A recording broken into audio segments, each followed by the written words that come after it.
किसानों के मुद्दे पर राज्यसभा में हुए हंगामे के बाद निलंबित किए गए 8 सांसदों का मामला सुलझा नहीं है, बल्कि सांसदों का धरना भले ही खत्म हो गया हो, लेकिन सांसदों की नाराजगी खत्म नहीं हुई है। हिमांशु शेखर इसके बारे में और जानकारी दे रहे हैं। संसद परिसर में रात काटने वाले 8 सांसदों को सुबह की चाय राज्यसभा के उपसभापति हरिवंश ने पिलाई। प्रधानमंत्री ने ट्वीट करके इसे लोकतंत्र की शिक्षा से जोड़ दिया। हालांकि ये चाय डिप्लोमेसी निलंबित सांसदों की नाराजगी दूर नहीं कर सकी। यहाँ पे डिप्टी चेयरमैन साहब आए थे, उपसभापति जी आए थे। हमने उनसे भी कहा कि उस दिन नियम कानून को ताक पर रख के किसान विरोधी बिल देश की संसद में पास किया गया, जबकि बीजेपी के पास बहुमत नहीं था।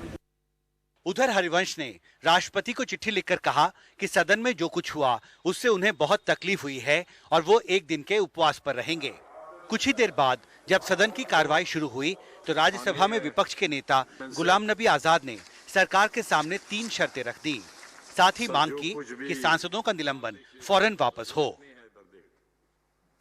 कि गवर्नमेंट को एक दूसरा बिल लाना चाहिए जिसमें प्राइवेट प्लेयर्स पर ये अंकुश लगना चाहिए कि वो एमएसपी से नीचे नहीं खरीदे। That is number 1। दूसरा, एमएसपी जो भी अनाउंस होना चाहिए C2 स्वामीनाथन फार्मूला पे होना चाहिए। राइट। नंबर 3, गवर्नमेंट बाद में करो भाई, स्टेट गवर्नमेंट्स और फूड कॉर्पोरेशन ऑफ इंडिया को जो खरीदी करेगी किसी भी एजेंसी के द्वारा वो एमएसपी से नीचे नहीं होनी चाहिए। सरकार इन मांगों को मानने के लिए तैयार नहीं हुई तो कांग्रेस, तृणमूल कांग्रेस और लेफ्ट पार्टियों के सांसद सदन से वॉकआउट कर गए।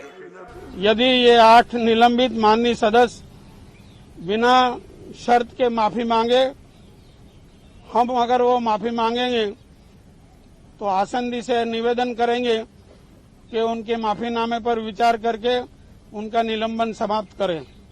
सरकार को माफी मांगना चाहिए और government is responsible for all those things that had happened, so it is let the government apologise, it is not we, they don't apologise to us, they have to apologise to the farmers of our country, to the people of our country for sabotaging the constitution of India. अहम विपक्षी दलों के बहिष्कार के बावजूद सरकार ने तीसरे कृषि सुधार से जुड़े bill, the essential commodities bill समेत 7 बिल बुधवार को पारित करा लिए। संसद में राजनीतिक गतिरोध, हंगामा और बहिष्कार के बाद अब विपक्षी दल सरकार के कृषि सुधार के एजेंडे के खिलाफ अपने विरोध को लेकर देश भर में सड़क पर उतरने की तैयारी कर रहे हैं। साफ है, राज्यसभा में 2 अहम कृषि सुधार से जुड़े विधेयकों को पारित कराने के दौरान जो हंगामा हुआ और उसको लेकर जो एक राजनीतिक गतिरोध खड़ा हुआ है, उसका दायरा आने वाले दिनों में और बढ़ सकता है। संसद भवन से एन रवि और सुशील राठी के साथ हिमांशु शेखर, एनडीटीवी इंडिया।